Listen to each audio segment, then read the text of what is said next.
राज्य बीजेपी आउ गोटे बड़ घोषणा करिछि।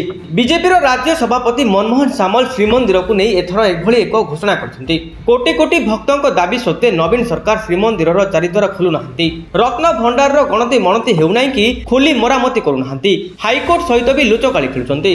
श्रीमंदिर श्री जगन्नाथ और महाप्रभु भक्तों प्रति नवीन सरकार को धोखा को आज बड़ झटका देइछन्ति मनमोहन।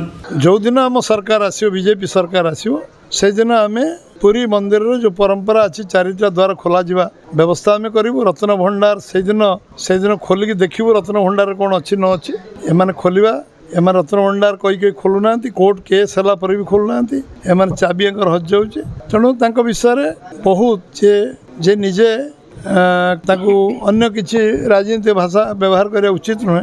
जो मैंने सुमनीष को पदे भल मनीष को पदे कहुए दीपद कह आवश्यकता पड़े सुगुरु को डांगे। मनमोहन कहते राज्य में बीजेपी सरकार आसिले 24 घंटा भितर भक्तों श्रीमंदिर चारिद्वार खोल तत्काल रत्न भंडार खोला हुई जांच हेब रत्न अलंकार गणति मणति। पूर्व मनमोहन चिटफंड को नहीं एमती एक बड़ घोषणा करते। आज यह द्वितीय बाण।